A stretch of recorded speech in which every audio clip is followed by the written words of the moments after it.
Howdy, In this tutorial, we will create fire using Blender and After Effects.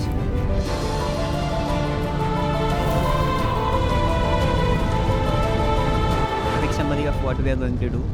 First, I'll find a stock footage to work on since I don't have a camera and it's a lot cheaper to get stock videos. Then use After Effects to do camera tracking, export it to Blender, use Blender to do some object tracking, then set her hands ablaze using fire simulation, which is a lot of fun once you know how to simulate fire. In Blender, not in real life. Then we will use the same simulation for another scene and render them. And at last go back to After Effects to do some compositing. I'll make another video for the compositing part. Don't worry, it will be a short one. Alright, let's begin. Recently I saw Avatar The Last Airbender. If you haven't seen it already, there are firebenders who do kung fu moves and emit fire from their punch or kick. And they can control the flow of fire. I really liked it, so here we are. First I need a footage with such fighting moves. Here on Inverter Elements, you get unlimited access to all of this. If you want to buy Inverter subscription, use my link from below. That will help me make more tutorials for you guys. After searching for a while, I found this footage which is just perfect. It's in nature. His outfit, his movements are exactly what I was looking for. Plus the background is dark, so the fire will nicely pop up and look good. The only problem is, men will be men. Wait. The reason why I picked this video is because I found the same pose shot from many different angles. And it helps make it look realistic if you showcase the effects from multiple angles. But don't overdo it like the Liam Neeson climbing on a fence scene. I'm gonna use After Effects for camera tracking. You can do it in Blender as well, but I prefer After Effects because it's completely automatic. Just have to press a button. I tried camera tracking in Blender 3.2, but it does need some level of manual tracking, so After Effects it is. A few moments later. Done. This ring needs to be aligned to the surface you're placing it, okay? Select right click and create camera and solid. I'll also place null objects on her feet so we know where she's standing in 3D space, cause the track points won't be visible in Blender. To export this tracking data to Blender, we will use a script for After Effects and an add-on for Blender. I'll provide the link in the description. They have also explained how to do it, so I don't have to. It's very easy. Alright, let's open Blender, delete all the useless stuff. Import the tracking data in Blender.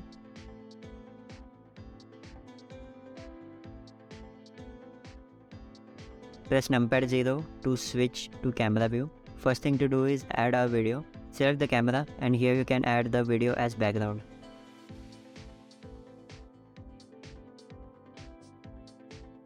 When doing any type of fluid or physics simulation, it's best to always maintain real world scale in a 3D scene. I'll use this little cube for reference. In Blender by default 1 unit is equal to 1 meter. You can check it in this tab. Average human height is 1.8 meters, so let's change this. Bear in mind I'm extremely new in Blender, so if I do anything wrong or if there is any shorter way, let me know in the comments. Now we have to scale everything down so that our beautiful actress has same height as our cube. But we have to keep camera animation and position of the nulls intact. So I'll make a empty. Select the camera and the nulls, and at last select the empty. Order of selection is very important. Go to object, parent and again object. This will parent link all the selected objects to the last selected object, which is the empty. Now select the empty and adjust the scale and even position if you want. By the way, the shortcut of parent link is Ctrl+P. I don't use shortcuts that much since there are so many tools we use with all different set of shortcuts. My brain doesn't have enough RAM to remember all that. I like to focus on important stuff like you know how Jinx has dark blue hair, right? And Y has red hair, but their mom has purple. Mixing blue and red gives you purple. It's like their mother's personality got split into two. And by that logic, Y's children should look like this. Now that the scene matches the real world scale, let's move on. Now we have to do some manual object tracking since there are no track points on our hands. On the plus side, we won't have to clean any track points while compositing. I'll use a cylinder.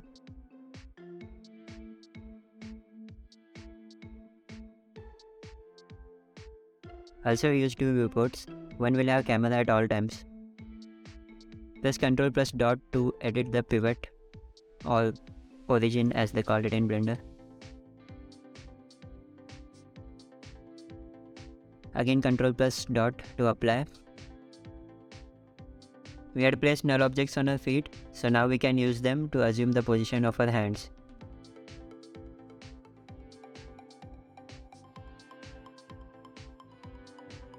Let's edit the cylinder and make it look more like a hand. Just a basic shape. We will use this object to emit fire and also to hide the fire which is emitted from the back of our hand. By the way, have you guys seen Arcane? Anyone who has seen Arcane is basically qualified enough to direct a Marvel movie. And this is not a diss at Marvel, Arcane is just that good. Then we have to animate this cylinder. Click on these dots to set keys. You can see individual keyframes here. And then you can use auto key to record all the movements. Auto key will make scale keyframes as well, but we can delete those later. Okay, I have 2 tips for you guys for this type of object tracking. 1. Always use motion paths so you don't go off track in 3D space. And 2nd, always use linear interpolation. Let me explain. In Blender, if you animate an object from one place to other, its animation will always be smooth by default, like slow at start, then fast, then slow at the end. This is very helpful in many cases, but while tracking a subject, you need full control of the speed. So here, select the keyframes, right click and set interpolation mode to linear. This way you will get constant speed between keyframes. You can also go to preferences. In animation, set default interpolation to linear. Okay, I've already done this animation for both hands, so I'll just open that file. It's a little tedious task, just put on some music and get it done. Fun fact, listening to Aurora will give you 30% speed boost in any task. Yes. Okay, I've also added a deform modifier to apply bend in some places. And now the fun begins. Go to Object, Quick Effects, Quick Smoke. Here we got a smoke domain, and on the hand, go to Physics tab. You can see the fluid settings have appeared. First I'll adjust the smoke domain.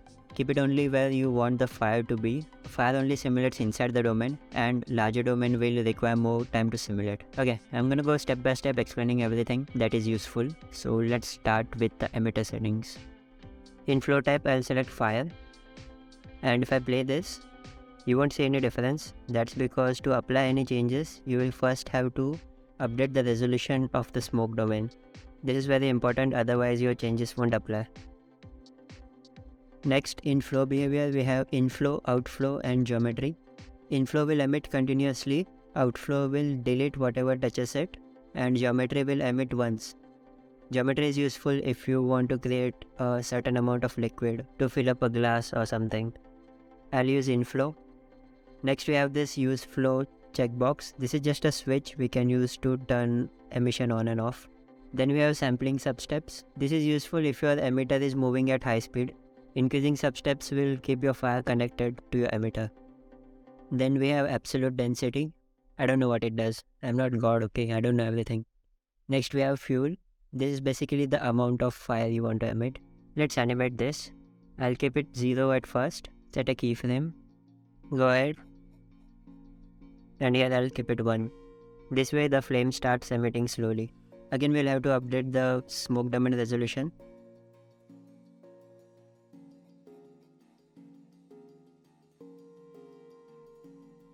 Next we have vertex group.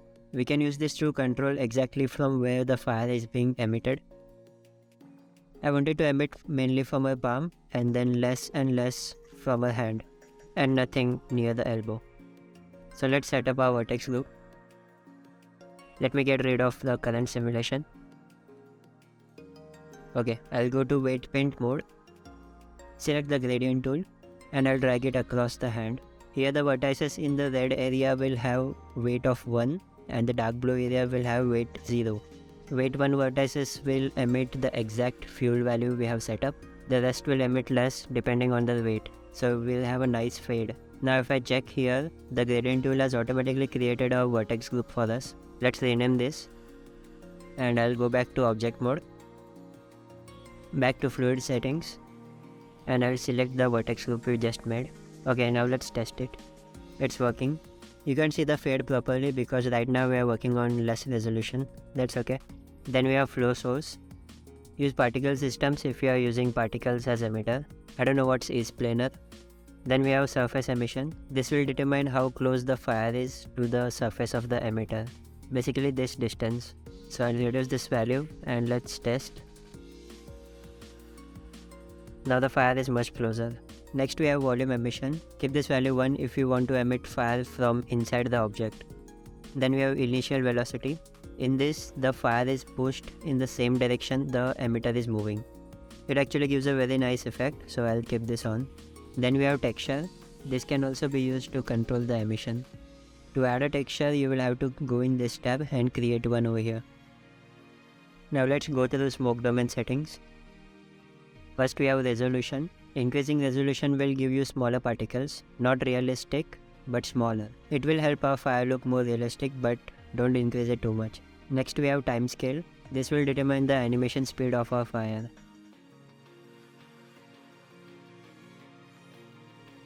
TFL number and time steps I'll leave at default. I didn't notice much difference after changing them. Next, adaptive domain. This will resize your domain every frame and keep it only where it's needed. This is very helpful since a large domain takes more time to simulate. Then gas settings. Here it says higher value results in faster rising smoke, but it also affects fire, not just smoke. Heat has the same effect, but it's much stronger. You can even keep negative value if you want that smoke going down effect. And if you keep negative density and positive heat, smoke will first go up, then slowly come down and bring fire with it.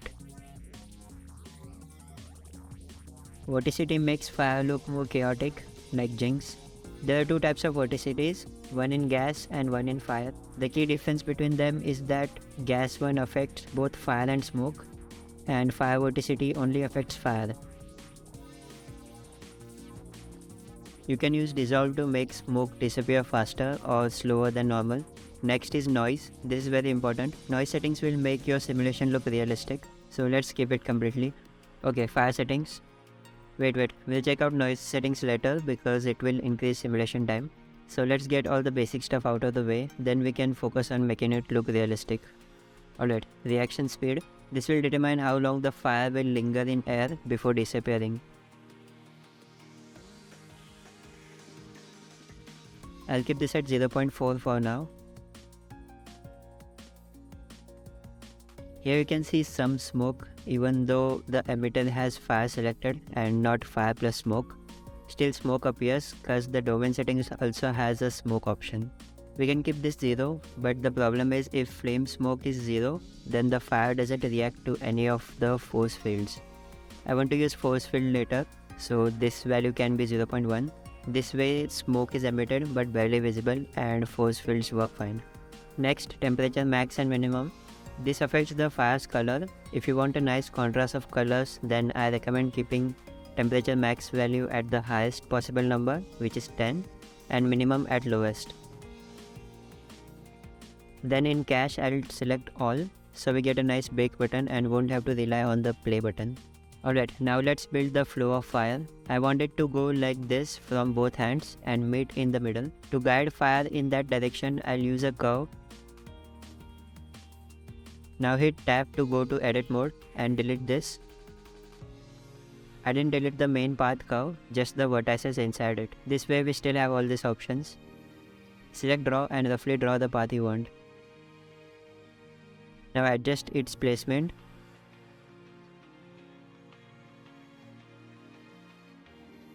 Okay, now let's trim the path as the hand goes up. I'll increase extrude, and below we have this start and end mapping, which gives us exactly what we want. I'll animate this value, set key here.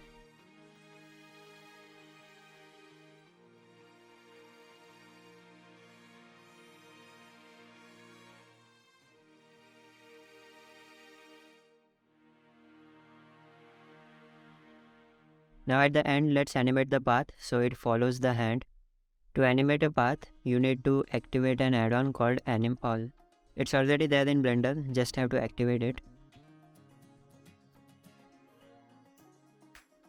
Now click on this arrow, and here it is. Go to edit mode. Select the vertex you want to animate and insert.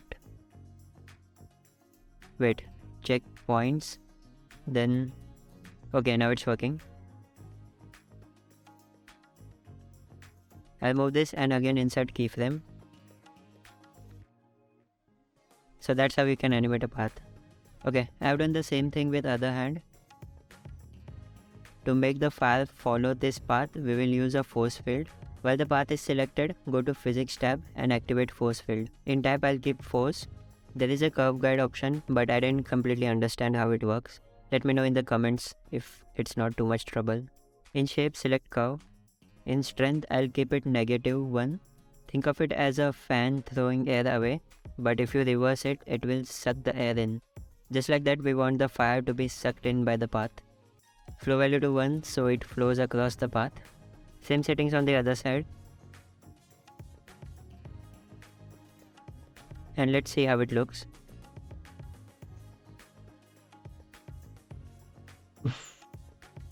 More strength is required to suck properly. Alright, take 2. Still not enough. I want the fire to reach till the end. Let's try -8. And also I'll change reaction speed. At first I want small flames, so I'll keep this 4. Set a key. Then when her hands start going up, let's try 0.2. That way we'll get long lasting fire. Also animating the force strength so the fire doesn't get sucked in from the start.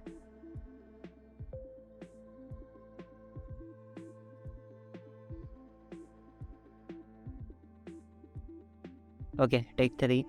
I've also dropped the overall gravity so the fire is affected more by the curve force. Looks much better. Almost reaching the end, but the issue is fire is getting affected by both the curves at the same time. So the fire sticks to the closest one. I want this one to follow this curve and this one like this. To do that, we will have to place emitter, curve and even the domain in a different collection.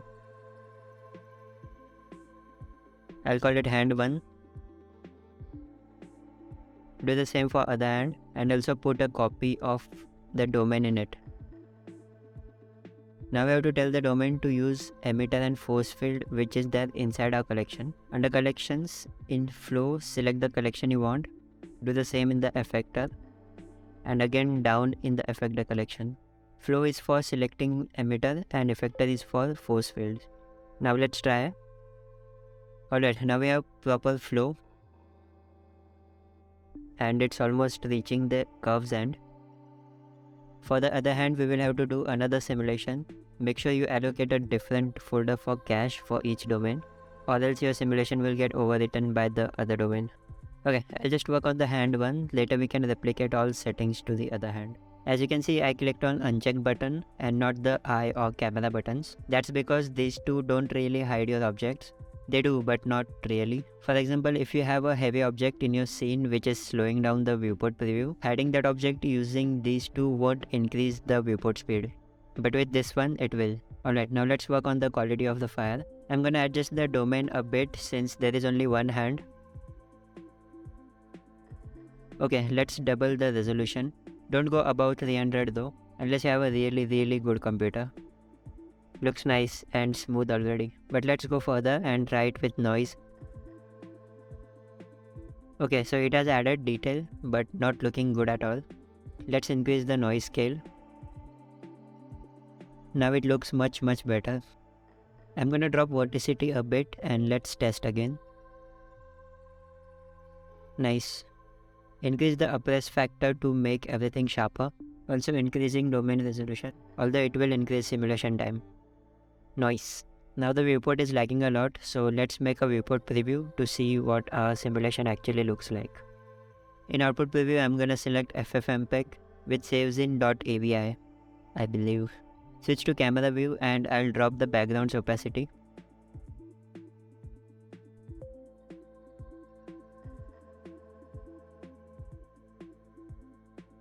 Okay, now go to view and viewport render animation.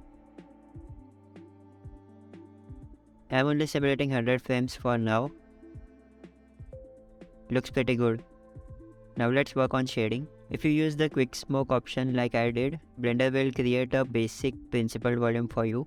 If you don't have it, go to add, shader and you will find it here.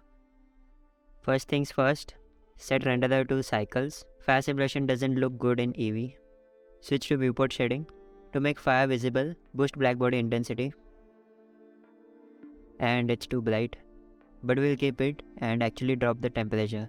Use black body intensity to control the brightness and temperature to control the color. It might look like both are doing the same thing, but they are different. You will know once you use it. Okay, let me drop noise threshold, cause I see some noise. And in denoiser, I'm gonna select optics, cause it sounds cool. Do the same for render settings. In light path, I'll set bounces to 1 since there are no objects or anything else in my scene. So we don't need bounces right now. Down in performance, you can change thread count, which Blender is allowed to use. Drop it if you are multitasking or something. Rest settings I'll leave at default. Back to shading. Remember in smoke domain we had temperature max and minimum. You get this nice gradient of colors because of that. If you want flat or one colored flame, then keep these values closer to each other. Near the hand you can see the fire is a bit overexposed. It's all white. So let's drop the brightness of just that area and bring back some of the detail. We can make it brighter in post, but we won't be able to bring the details back while compositing. There is a neat technique that I've learned from Polyfjord. You guys might have already seen it. In this technique you can adjust the brightness or color of a specific part of the flame. Let's try it. We will adjust black body intensity. Instead of a numeric value, let's use a color ramp. The color ramp needs data from our simulation to work properly, otherwise it's nothing but a black and white gradient. So we get volume info and connect flame here, and our black body value was 15, right? So I'll get a math node and this value can be 15. Also blend mode to multiply. Here black means 0 opacity and white means full opacity, just like in every other 3D software. Now if I move this, you can see flame which is further away from the hand is disappearing. So to reduce opacity from here, we have to bring black color here. I don't want to change anything near the darker fire, so I'll keep that one white. Now you can see a lot more detail near the hand, since we can clearly see through the fire. This was before and after. Let's play with it. You can even try different gradient types.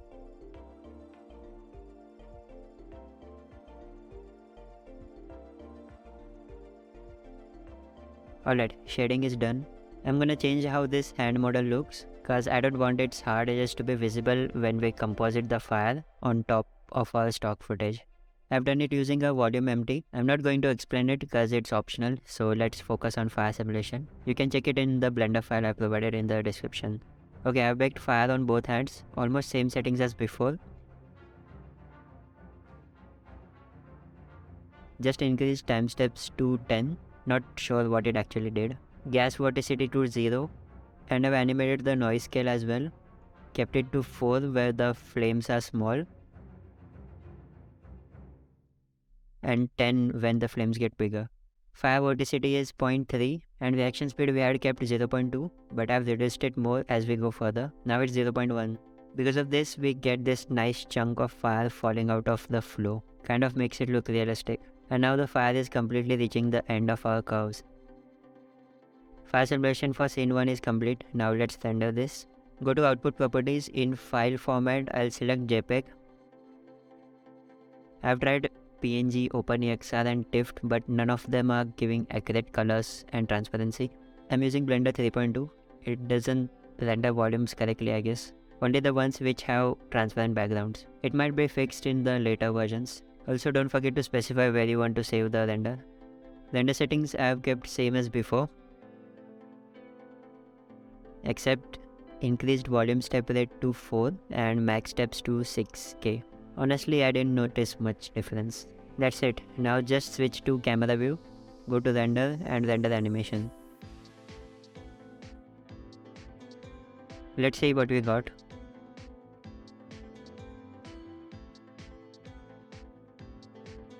Pretty neat, right? Let's see with the video.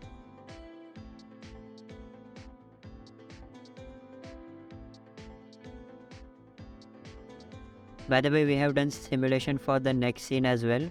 We just have to change the camera. I've already done it. This time, instead of camera tracking, I've just manually animated the camera with just 4 keyframes. Added shot 2 as camera background. One problem I faced was that in our second shot, the hands are already up, so we can't use the fire simulation from the beginning. So we will first have to match the background video with the simulation. To do that, I'll switch editor type to movie clip editor. Here in the right side, we have footage panel where you can specify the frame start for the video. I've kept it at frame 102 because that's where the hand models go up and match with the start of our video clip. After this, I did camera animation. Also made a camera target so it's easier to animate. To make a camera target, just create an empty object. Select the camera, then shift select the empty. Go to object, track to constraint. Now your camera will always look at its target. Okay, the tracking is not completely accurate, but little inaccuracies can be fixed in post. And it's not like I have a boss or anything for quality control. It's my freaking channel. Guys, the little imperfections we have makes us unique and beautiful. Alright, now let's work on the dragon. This model was downloaded from Sketchfab. It's made by SDragonXF. I'll provide its link in the description. Here I have deleted the neck and also made the head a bit thicker.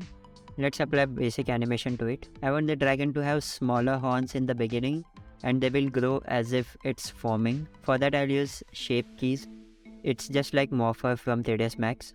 Hit plus, this will save the current shape of the polygons. Now hit plus again and you get key 1. While key 1 is selected, let's make changes to our model. Hit tab to go to edit mode. Press 1 to select vertices. I'll pick one in the horn and press Ctrl and numpad plus to grow selection. Now I'll scale it down.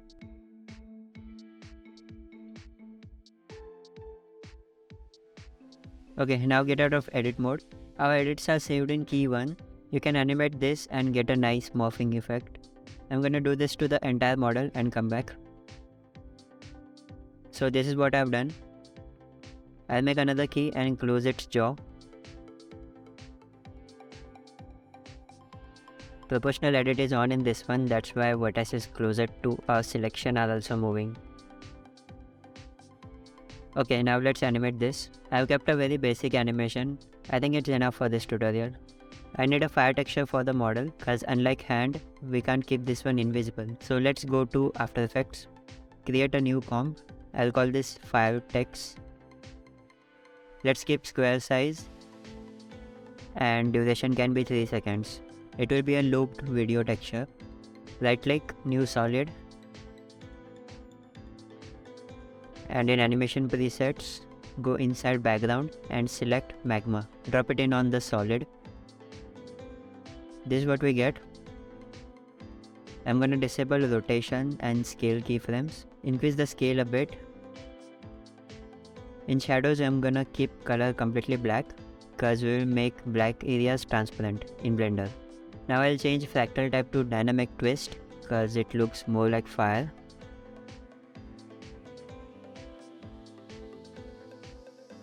Output black can be increased so that we get more transparent areas. You can see after 3 seconds when the video replays, it's not a smooth transition. You can easily spot when the video is starting again. To fix this, go to evolution. I'll delete the default animation. Turn on cycle evolution and in revolutions keep 1. So now at every 1 revolution the noise pattern will return to its original state. So I'll go to frame 0, set keyframe. Go to the last frame and change evolution to 1. Now if we play this, it will look continuous forever. One more thing I'm gonna do is boost yellow a bit. Okay, now let's render this. In the dragon's material, I'll connect our texture to the emission. This is one of the shortest way to make a fire texture. It's not great in quality, but the dragon is far away from the camera, so it's fine. This type of textures are probably made for games. Turn on cyclic so that our texture keeps playing on loop and check auto refresh. You need this to play texture sequences in the viewport. Now to adjust the size of the texture, first we need to enable node wrangler.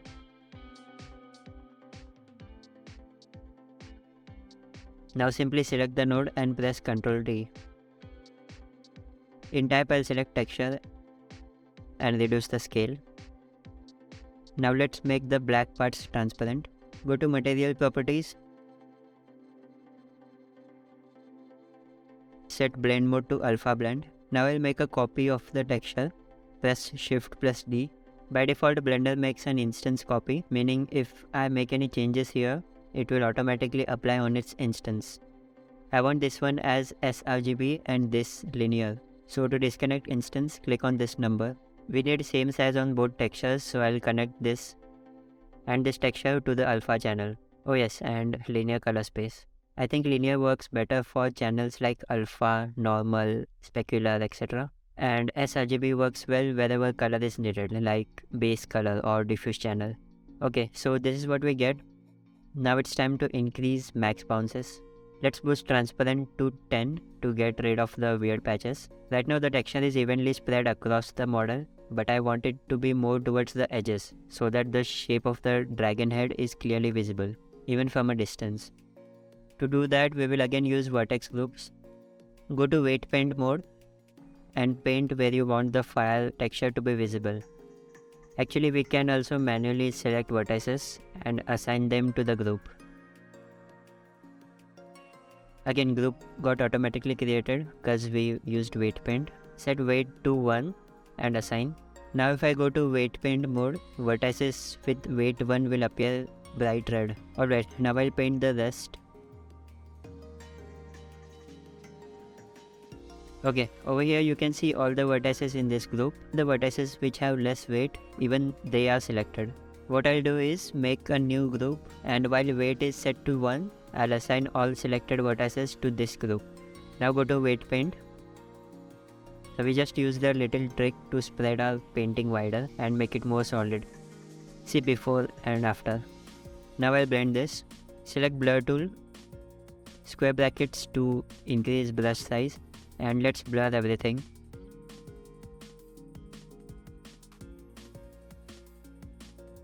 Okay, now to use weight paint data as a texture, go to vertex paint mode. Here if I go down, you can see something appeared in the color attributes. It was not there in weight paint mode. Now go to paint and select vertex color from weight. This way you will transfer weight paint to vertex paint. And vertex paint data is saved in this call. Now let's go back to the texture. To use data from call, we will bring in a mix node. Connect it between texture and alpha channel, because we want it to affect transparency, right? Black areas will become invisible and white will be visible. In fact, let's call in color attribute. And here select call.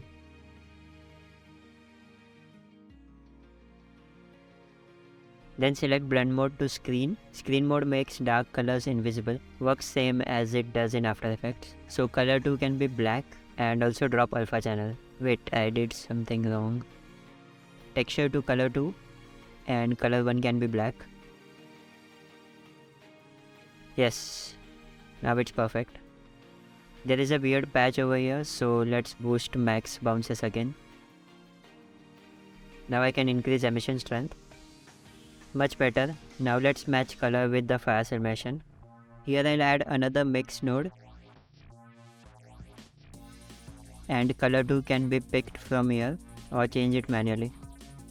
Alright, this looks good enough. We just have to add visible glowing eyes.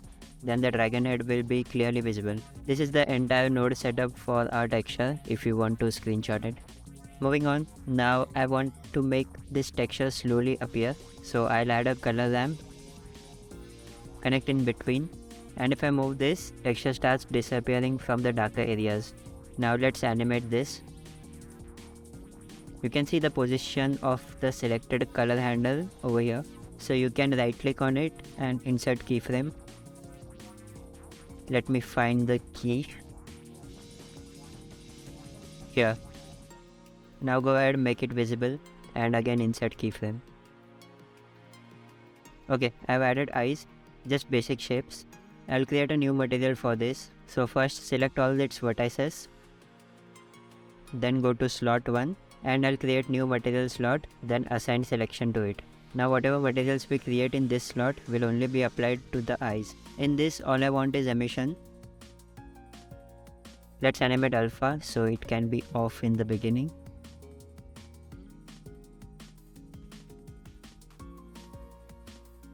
A very basic animation, but I wanted to show how you can make a fire texture for the emitter as well.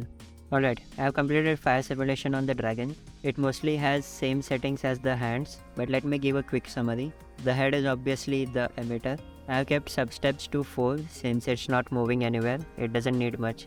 Fuel I have animated so that fire starts after the fire texture starts appearing. Then I have created a new vertex group for fire to emit from. Let me show you.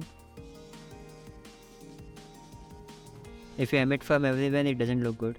I've only kept the back parts so the fire only emits from the back side and doesn't hide the model.